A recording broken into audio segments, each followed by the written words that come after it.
Good morning everyone. Welcome to today's the Hindu analysis. ఈరోజు Hindu analysis start చేసే ముందు ఒక చిన్న అనౌన్స్మెంట్ అమ్మ. ఇక్కడ కనిపిస్తున్నటువంటి డేట్ గుర్తుపెట్టుకోండి, 30th June 2021. ఎందుకు ఈ డేట్ గురించి చెప్తున్నాను అంటే, ఈ రోజు వరకు మన ఇన్స్టిట్యూట్లో ఆఫర్ చేసే సబ్జెక్ట్ వైజ్ కోర్సెస్ అన్ని 5,000 రూపీస్ మాత్రమే. సో 1వ తారీఖు నుంచి అన్ని కోర్సెస్ కూడా 7,000 అవ్వబోతున్నాయి. కరెంట్ అఫైర్స్ కానీ, హిస్టరీ కానీ, పాలిటీ కానీ, ఎకానమీ కానీ, ఎథిక్స్ అండ్ ఇంటిగ్రిటీ కానీ ఏదైనా మీకు 7,000 అవ్వబోతుంది. సో ఈలోపే జాయిన్ అయ్యే ప్రయత్నం అనేది చేయండి. కరెంట్ అఫైర్స్ చాలామంది ఇబ్బంది పడతారండి, మాన్స్టర్ అనుకుంటారు కరెంట్ అఫైర్స్. ఈవెన్ మన ఎగ్జామ్లో కూడా 40 to 50% క్వశ్చన్స్ అనేవి కరెంట్ అఫైర్స్ నుంచే రావడం అనేది జరుగుతుంది. So tackle this current affairs course అనేది మేము లాంచ్ చేయడం అనేది జరిగింది. వెరీ స్పెషల్గా డిజైన్ చేయడం అనేది జరిగింది. ఒక్కటి ఎన్ష్యూర్ అయితే చేస్తాను, ఏంటి అంటే మీరు కరెంట్ అఫైర్స్ కోర్సులో జాయిన్ అయిన తర్వాత సరిగ్గా 6 months 6 నెలల టైం నాకు ఇస్తే, just 6 months me dedication and time నాకు ఇస్తే కరెంట్ అఫైర్స్లో మీరు మాస్టర్స్ అవుతారు. మీరు నేర్చుకోవడమే కాదు, వేరే వాళ్ళకి చెప్పేంత స్థాయికి కూడా మీరు వస్తారు. Trust me. Daily full Hindu analysis అనేది వస్తుంది. దాంతోపాటు హిందూలో మిస్ అయిన ఆర్టికల్స్ ఏవైతే ఉంటాయో అవన్నీ కరెంట్ అఫైర్స్ లైవ్ క్లాస్లో జరగడం అనేది జరుగుతుంది. అంటే ఇండియన్ ఎక్స్ప్రెస్, పిఐబి, డిటిఈ ఇవన్నీ మీరు చదువుతూ ఉండాలి కదా, ఆ ఆర్టికల్స్ అన్ని మనకి లైవ్ క్లాస్లో కవర్ అవ్వడం అనేది జరుగుతుంది. వీటి తాలూకా రెస్పెక్టివ్ పీడిఎఫ్స్ అనేవి మీకు రావడం అనేది జరుగుతుంది. డైలీ టెస్ట్స్ అండ్ వీక్లీ టెస్ట్లు కూడా మీకు రావడం అనేది జరుగుతుంది. అర్థమైందా? అన్నీ లైఫ్ టైం వ్యాలిడిటీతో వస్తాయి. సో ఆలోచించండి, వైజ్ డెసిషన్ అనేది తీసుకునే ప్రయత్నం చేయండి. అండ్ ఈవెన్ మన ఇన్స్టిట్యూట్లో ఎకనామిక్స్ అనేది ఒక అసెట్ అండి. సో ఎకనామిక్స్ చాలామంది కష్టంగా భావిస్తారు, బట్ సార్ ఒక శాంపుల్ వీడియోస్ చూసిన తర్వాత డెసిషన్ తీసుకోండి. సార్ చాలా సింప్లిఫై చేస్తారు ఎకానమీని, మీకు అర్థమయ్యేలాగా డీటెయిల్గా చెప్తారు. హిస్టరీ నేను చెప్తాను, హిస్టరీ చెప్తున్నానమ్మా మీకు. Ancient history, medieval history, modern history, దాంతోపాటు పోస్ట్ ఇండిపెండెన్స్ హిస్టరీ, దాంతోపాటు వరల్డ్ హిస్టరీ, దాంతోపాటు ఆర్ట్ అండ్ కల్చర్, వీటి యొక్క నోట్స్ ఇవన్నీ జస్ట్ 5,000కి కథల రూపంలో చెప్పుకుంటాం. శాంపుల్ వీడియోస్ చూడండి, మీకు తప్పకుండా జాయిన్ అవ్వాలనిపిస్తుంది. జాయిన్ అవ్వండి, మీకు చాలా చాలా వ్యాలిడేషన్ అయితే ఉంటుంది. మళ్ళీ చెప్తున్నాను, history and economy, current affairs ఇవి మస్ట్గా తీసుకోవాల్సిన కోర్స్ అండి మన ఇన్స్టిట్యూట్లో. ఎథిక్స్ అండ్ ఇంటిగ్రిటీ సురేష్ సారే చెప్తారు, ఒకసారి వీలైతే చూడండి, చూసి వైజ్ డెసిషన్ అనేది తీసుకోండి. 30th June తర్వాత అంటే 1వ తారీఖు నుంచి 7,000 అయిపోతుంది. ఈలోపే జాయిన్ అయ్యే ప్రయత్నం చేయండి. బేసిక్స్ నుంచి చెప్పడం అనేది జరుగుతుంది. స్టూడెంట్ సెంట్రిక్ అప్రోచ్ అనేది ఉండడం అనేది జరుగుతుంది. యూపీఎస్సీ ఇన్ఫినిటీ మీరు కన్సిడర్ చేస్తే ఇంకా మంచిదండి. సో బిగినర్ లెవెల్ నుంచి మొదలుపెట్టి చెప్పడం అనేది జరుగుతుంది. అన్ని కోర్సెస్ కూడా లైఫ్ టైం వ్యాలిడిటీ, మళ్ళీ చెప్తున్నాను. అండ్ దాంతోపాటు daily mains answer writing practice కూడా చేయించడం అనేది జరుగుతుంది if you join UPSC infinity. Right. So ఇప్పుడు మన హిందూ ఎనాలిసిస్ స్టార్ట్ చేద్దాం, జాగ్రత్తగా వినండి నాన్న. ఈరోజు హిందూ ఎనాలిసిస్లో మనం మాట్లాడుకునే మొదటి ఆర్టికల్ చూడండి అమ్మా. Banks get assets worth 8,441 crore from ED, enforcement directorate అని చెప్పి దీన్ని అనడం అనేది జరుగుతుంది. సో డీటెయిల్డ్గా ఈ ఆర్టికల్ గురించి మాట్లాడదాం, జాగ్రత్తగా వినండి. ఈ ఆర్టికల్ని జిఎస్ పేపర్ 3లో ఎకానమీలో మాట్లాడుకుంటామండి. ఈ ఆర్టికల్ని నేను ద హిందూలోని ఢిల్లీ ఎడిషన్లో పేజ్ నెంబర్ 1 నుంచి సెలెక్ట్ చేసుకున్నానమ్మా. సో జాగ్రత్తగా వినండి అమ్మా, క్లియర్గా ఎక్స్ప్లెయిన్ చేసే ప్రయత్నం చేస్తాను.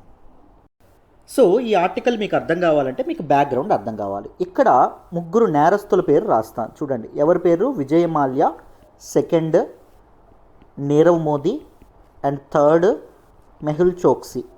వీళ్ళ 3 ఎవరు? మనీ లాండరింగ్ కేసు ఏదైతే ఉంటుందో మనీ లాండరింగ్ కేసు నిందితులుగా తేలినటువంటి వాళ్ళండి. సో వీళ్ళిద్దరిని పట్టుకోవడానికి మన గవర్నమెంట్స్ చాలా ఇది చేస్తున్నాయి. సో వీళ్ళు ఏం చేశారు, మన పబ్లిక్ సెక్టార్ బ్యాంక్స్ ఏవైతే ఉన్నాయో పబ్లిక్ సెక్టార్ బ్యాంక్స్ దగ్గర నుంచి లోన్లు అనేవి తీసుకోవడం అనేది జరిగింది. మొత్తం ఎంత వర్త్ లోన్ తీసుకోవడం అనేది జరిగింది అంటే 22,585 కోట్ల రూపాయలు తీసుకోవడం అనేది జరిగింది. తీసుకొని వీళ్ళు ఏం చేశారు, తిరిగి కట్టే సమయానికి వేరే కంట్రీకి పారిపోవడం అనేది జరిగింది. అందుకే వీళ్ళని ఫిజిటివ్ క్రిమినల్స్ అని చెప్పి అనడం అనేది జరిగింది. సో బయట ఓవర్సీస్కి వీళ్ళు పారిపోవడం అనేది జరిగింది. సో ఇప్పుడు ఏం జరిగింది అంటే మన తాలూకా ఎన్ఫోర్స్మెంట్ డైరెక్టరేట్ ఏదైతే ఉంటుందో, enforcement directorate which is the implementing agency for these particular money laundering laws in India. So ఇదేం చేసింది అంటే వీళ్ళకి సంబంధించినటువంటి కొన్ని ఎసెట్స్ ఏవైతే ఉన్నాయో ఎసెట్స్ని ఈ తాలూకా పబ్లిక్ సెక్టార్ బ్యాంక్స్కి ట్రాన్స్ఫర్ చేసింది. మొత్తం 8,441.5 crores ఆఫ్ ఎసెట్స్ ఏవైతే ఉన్నాయో వీటిని ఎవరికండి ట్రాన్స్ఫర్ చేశారు? ఈ పబ్లిక్ సెక్టార్ బ్యాంక్స్. ఆల్రెడీ 22,585 కోట్లు కదా లాస్ అయ్యారు వీళ్ళు, వాళ్ళందరికీ ట్రాన్స్ఫర్ చేయడం అనేది జరిగింది. సో ఈ తాలూకా కంటెక్స్ట్లో మనం ఈ ఎన్ఫోర్స్మెంట్ డైరెక్టరేట్ గురించి డీటెయిల్డ్గా తెలుసుకోవాలి. చాలా ఇంపార్టెంట్ అమ్మ. సో దీని గురించి ప్రిలిమ్స్ లెవెల్లో కంప్లీట్గా తెలుసుకుందాం, జాగ్రత్తగా వినండి. So what is this enforcement directorate అమ్మా అంటే it is a multi disciplinary organisation. అంటే పర్సోనల్ ఫ్రమ్ మెనీ డిసిప్లిన్స్ దీనిలో పనిచేయడం అనేది జరుగుతుంది. మనకి లా నుంచి కానీ లేకపోతే ఎకనామిక్స్ నుంచి కానీ వీళ్ళందరూ మనకు కస్టమ్స్ నుంచి కానీ డిఫరెంట్ పీపుల్ ఎవరైతే ఉంటారో అండ్ పోలీస్ డిపార్ట్మెంట్ నుంచి కానీ వీళ్ళందరూ దీనిలో పనిచేయడం అనేది జరుగుతుంది. And it is mandated with the task of enforcing the provisions of 2 special fiscal laws. 2 fiscal లాస్ని ఇంప్లిమెంట్ చేస్తాయండి ఇవి. ఏంటి ఆ 2 ఫిస్కల్ లాస్ అంటే ఒకటి foreign exchange management act of 1999, రెండవది ఏంటి అంటే prevention of money laundering act of 2002. ఈ 2 చట్టాలని ఇది ఇంప్లిమెంట్ చేయడం అనేది జరుగుతుంది. సో దీని యొక్క బ్యాక్గ్రౌండ్ మనం తీసుకుంటే దీని తాలూకా ఆరిజిన్ అనేది ఎప్పుడు స్టార్ట్ అయింది అంటే 1956లో అవ్వడం అనేది జరిగింది. ఎలా అయింది సార్ దీని తాలూకా ఆరిజిన్ అంటే అప్పుడు ఉన్నటువంటి డిపార్ట్మెంట్ ఆఫ్ ఎకనామిక్ అఫైర్స్ వాళ్ళు ఎవరైతే ఉన్నారో వీళ్ళు ఒక ఎన్ఫోర్స్మెంట్ యూనిట్ ఏదైతే ఉంటుందో దాన్ని క్రియేట్ చేశారండి. ఈ ఎన్ఫోర్స్మెంట్ యూనిట్ దేన్ని ఎన్ఫోర్స్ చేయడానికి క్రియేట్ చేయడం అనేది జరిగింది. అప్పుడు ఉన్నటువంటి foreign exchange regulation act of 1947 ఏదైతే ఉంటుందో దానికోసం ఈ ఎన్ఫోర్స్మెంట్ యూనిట్ని క్రియేట్ చేయడం అనేది జరిగింది. సో దిస్ పర్టిక్యులర్ ఎన్ఫోర్స్మెంట్ యూనిట్ని 1957లో 1957లో ఏమని పేరు మార్చారంటే ఎన్ఫోర్స్మెంట్ డైరెక్టరేట్. ప్రజెంట్ ఉన్నటువంటి ఈడీ అనేటటువంటి పదం 1957లో చేరడం అనేది జరిగింది. దాంతోపాటు దీని తాలూకా అడ్మినిస్ట్రేటివ్ కంట్రోల్ అనేది ఎవరికి అప్పగించడం అనేది జరిగింది అంటే ఇప్పటివరకు డిపార్ట్మెంట్ ఆఫ్ ఎకనామిక్ అఫైర్స్లో కంట్రోల్లో ఉంది కదా ఈ ఎన్ఫోర్స్మెంట్ యూనిట్. దీని పేరుని ఎన్ఫోర్స్మెంట్ డిపార్ట్మెంట్గా మార్చిన తర్వాత కంట్రోల్ ఎవరికి ఇచ్చారు అంటే డిపార్ట్మెంట్ ఆఫ్ రెవెన్యూ ఏదైతే ఉంటుందో దానికి ఇవ్వడం అనేది జరిగింది. ఎప్పుడు 1960లో 1960లో ఇవ్వడం అనేది జరిగింది. అర్థమైందా? సో చూడండి ఏం జరిగింది 1956లో 1956లో ఎలా మొదలైంది ఎన్ఫోర్స్మెంట్ యూనిట్గా మొదలైంది. 1957లో సరిగ్గా ఒక సంవత్సరం తర్వాత ఎన్ఫోర్స్మెంట్ యూనిట్ కాస్త ఎలా మారింది ఎన్ఫోర్స్మెంట్ డైరెక్టరేట్గా మారింది. నెక్స్ట్ 1960లో ఏం జరిగింది సో ఈ ఎన్ఫోర్స్మెంట్ యూనిట్ అనేది ఎవరి కంట్రోల్ నుంచి ఎవరి కంట్రోల్లోకి వచ్చింది department of economic affairs control నుంచి డిపార్ట్మెంట్ ఆఫ్ రెవెన్యూ కంట్రోల్లోకి రావడం అనేది జరిగింది. సో 1973 నుంచి 1977 వరకు మధ్యలో ఒక చిన్న ట్రాన్సిషన్ అనేది జరిగింది. ఈ మధ్యలో ఏం జరిగింది అంటే డిపార్ట్మెంట్ ఆఫ్ రెవెన్యూ ఏదైతే ఉంటుందో డిపార్ట్మెంట్ ఆఫ్ రెవెన్యూ నుంచి department of personnel and administrative reforms ఏదైతే ఉంటుందో దీని అండర్లోకి రావడం అనేది జరిగింది. అర్థమైందా? సో మళ్ళీ 1977లో మళ్ళీ ఎవరి చేతుల్లోకి వచ్చేసింది మళ్ళీ డిపార్ట్మెంట్ ఆఫ్ రెవెన్యూ ఏదైతే ఉంటుందో దాని చేతుల్లోకి రావడం అనేది జరిగింది. అర్థమైందా? So this is a multi disciplinary unit and it is origin మనం 1956లో చూడొచ్చు. అండ్ 2 ఫిస్కల్ లాస్ ఏవైతే ఉన్నాయో 2 ఇంపార్టెంట్ ఫిస్కల్ లాస్ని ఎన్ఫోర్స్ చేస్తుంది. ఏంటంటే laws foreign exchange management act of 1999 and prevention of money laundering act of 2002. అర్థమైందా? సో దీని తాలూకు composition చూసుకుంటే ఎవరెవరు దీనిలో ఉంటారు అంటే it has directly recruiting personnel అంటే దీనికంటూ డైరెక్ట్గా రిక్రూట్ అయినటువంటి పర్సోనల్ ఉంటారు.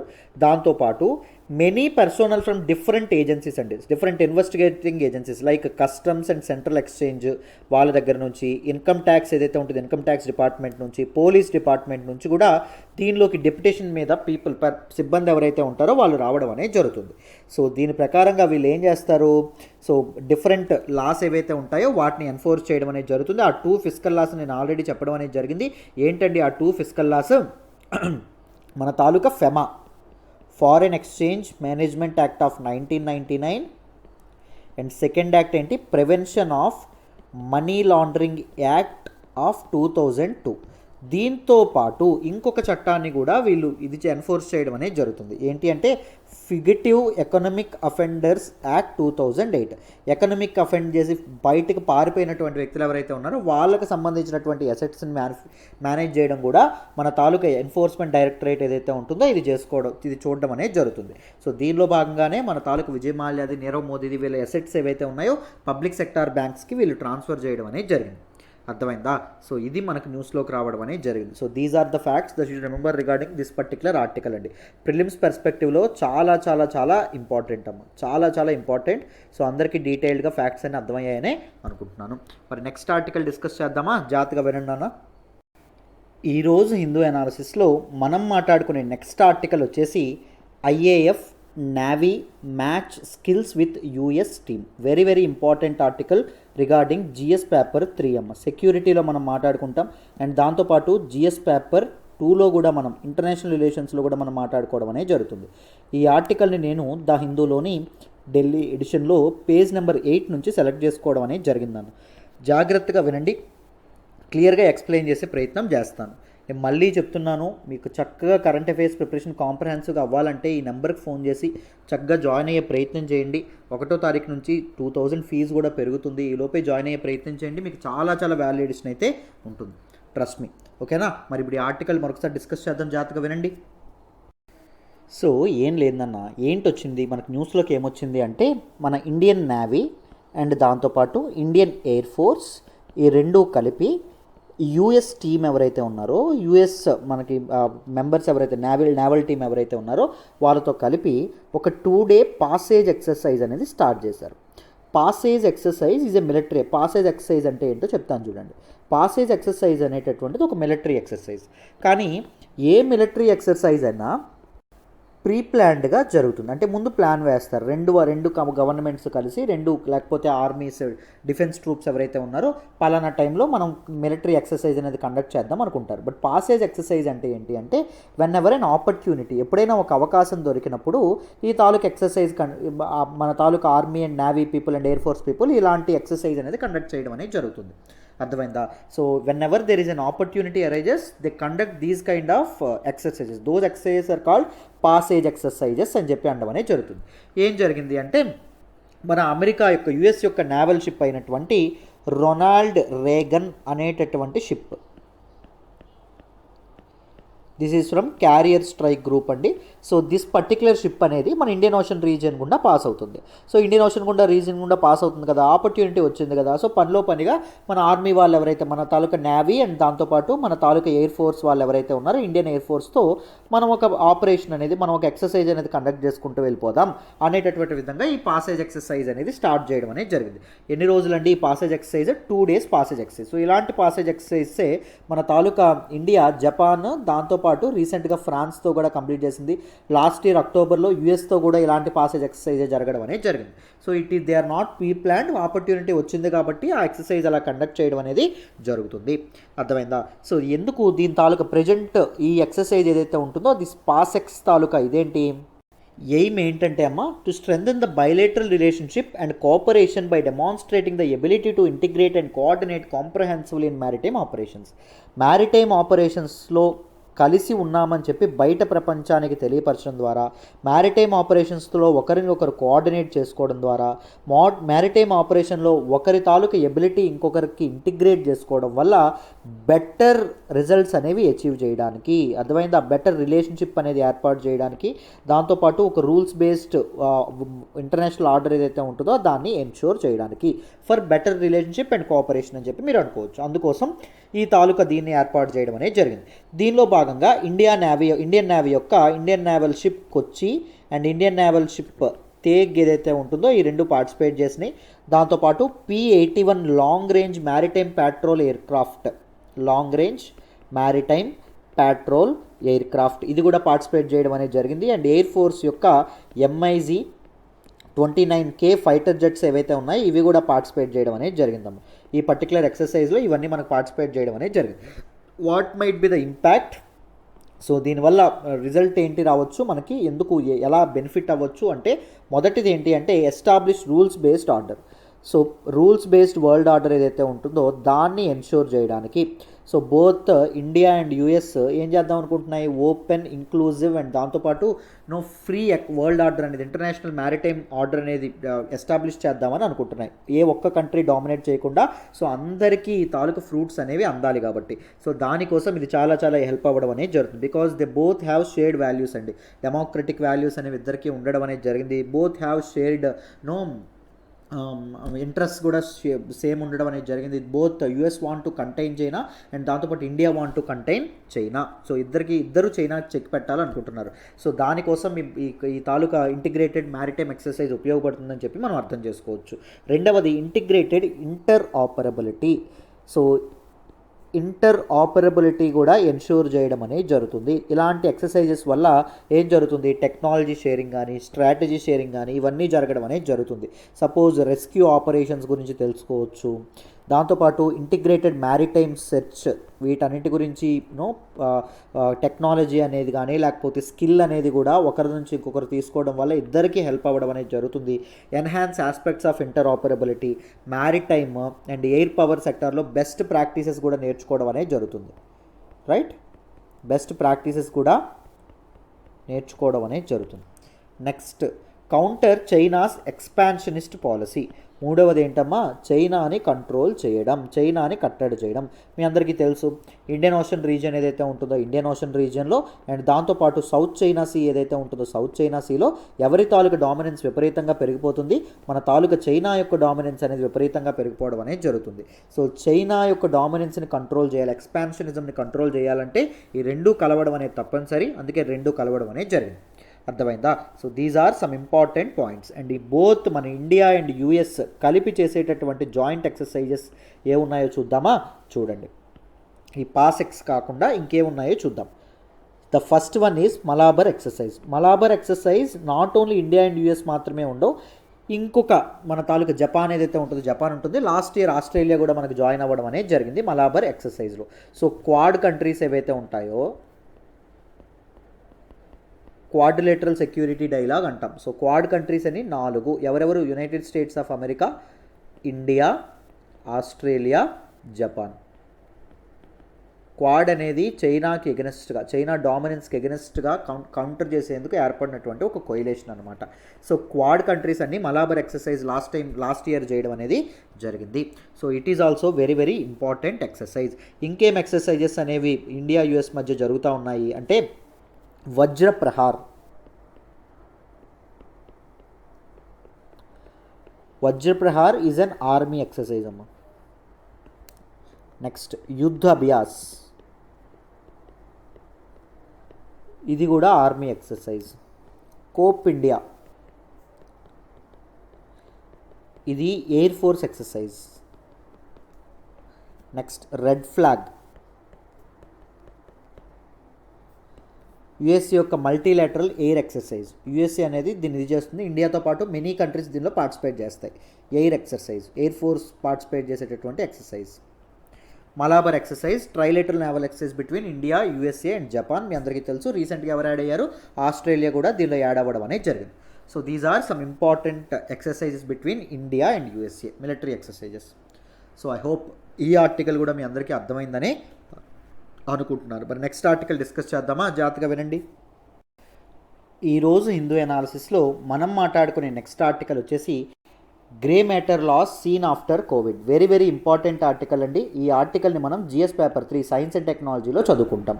అండ్ ఈ పర్టికులర్ ఆర్టికల్ ఏదైతే ఉంటుందో నేను దీన్ని ద హిందూలోని ఢిల్లీ ఎడిషన్లో పేజ్ నెంబర్ 10 నుంచి సెలెక్ట్ చేసుకోవడం అనేది జరిగిందమ్మా. జాగ్రత్తగా వినండి, క్లియర్గా ఈ ఆర్టికల్ని డిస్కస్ చేద్దాం, మీకు ఈజీగా అర్థమవుతుంది. సో కోవిడ్-19 మీ అందరికీ తెలుసు. కోవిడ్-19లో కోవిడ్-19 వచ్చిన వాళ్ళకి one of the most important symptoms ఏంటి అంటే లాస్ ఆఫ్ టేస్ట్ అండి. లాస్ ఆఫ్ టేస్ట్ అండ్ దాంతోపాటు లాస్ ఆఫ్ స్మెల్ కదా. సో ఎందుకు ఇలా జరుగుతుంది అని చెప్పి ఒక స్టడీ అనేది చేయడం అనేది జరిగింది. ఆ స్టడీని ఏమన్నారు అంటే బ్రెయిన్ ఇమేజినింగ్ స్టడీ అని చెప్పడం అనేది జరిగింది. ఏం చెప్పారు? బ్రెయిన్ ఇమేజింగ్ స్టడీ అనేటటువంటిది ఒకటి చేయడం అనేది జరిగింది.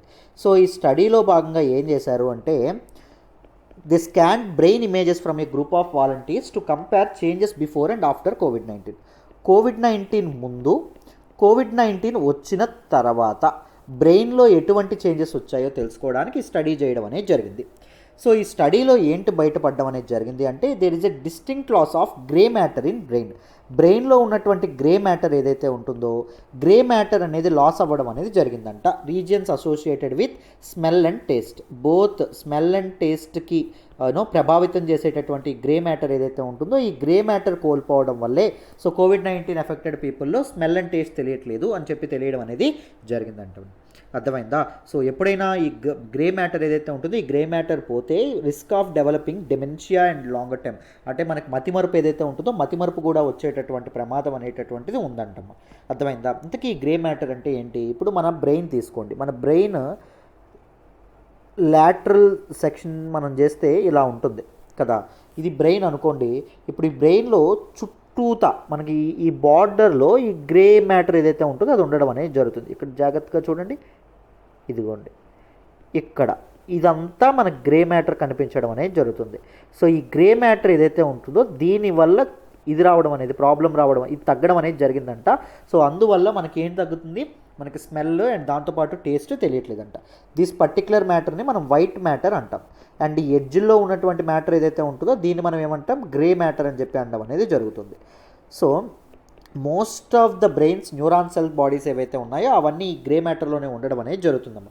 ఇది దేన్ని ఇది చేస్తుందంటే ముఖ్యంగా మజిల్ కంట్రోల్ ఏదైతే ఉంటుందో మజిల్ కంట్రోల్ని ఇంపాక్ట్ చేస్తుందంటే this particular grey matter. And దాంతోపాటు సెన్సరీ పర్సెప్షన్ లైక్ సీయింగ్, లేకపోతే హియరింగ్ చూడడం, వినడం, దాంతోపాటు ఎమోషన్స్, దాంతోపాటు మన తాలూకా speech, self control, decision making, memory, ఇవన్నింటినీ ఇంపాక్ట్ చేసేటటువంటి అవకాశం ఉందంట. సో గ్రే మ్యాటర్ అనేది తక్కువగా ఉంటే ముఖ్యంగా ఏం జరుగుతుందంటే అమ్మ, చాలామందికి మతిమరుపు దీనివల్లే రావడం అనేది జరుగుతుంది. అర్థమైందా? సో ఇది very very important. I hope ఈ గ్రే మ్యాటర్ గురించి మీకు డీటెయిల్గా అర్థమైందని అనుకుంటున్నాను. సో రీసెంట్ స్టడీలో ఈ విషయం ఏదైతే ఉంటుందో ఈ విషయం తెలియడం అనేది జరిగిందంట. అర్థమైందా? So this is all about this particular article. I hope ప్రతి ఒక్కరికి ఈ ఆర్టికల్ కూడా అర్థమైందనే అనుకుంటున్నాను. Right? So this is all about today's Hindu analysis అమ్మ. నా ఎక్స్ప్లెనేషన్ వస్తున్నట్టయితే కీప్ లైకింగ్ అవర్ వీడియోస్, మీ ఫ్రెండ్స్తో షేర్ చేసుకోండి, ఎలా ఉందో కామెంట్ చేయండి. Thank you so much for all the support and love so far. Thank you so much. So full Hindu analysis కావాలంటే మీరు చక్కగా 7893899553 ఈ నెంబర్కి ఫోన్ చేసి హ్యాపీగా జాయిన్ అయ్యే ప్రయత్నం చేయండి. మీకు చాలా చాలా వ్యాలిడేషన్ ఉంటుంది. నన్ను నమ్మి జాయిన్ అవ్వండి. మీ నమ్మకం అయితే ఒమ్ము కాదు. లైఫ్ టైం వ్యాలిడేతో వస్తున్నటువంటి కోర్సెస్, బేసిక్స్ నుంచి, పునాదుల నుంచి మొదలుపెట్టి పూర్తి అడ్వాన్స్ లెవెల్ వరకు మిమ్మల్ని తీసుకెళ్లే పూర్తి బాధ్యత మాది. బేసిక్స్ నుంచి మొదలుపెట్టి చెప్తామండి. స్టూడెంట్ సెంటర్కి అప్రోచ్లో ఉంటుంది.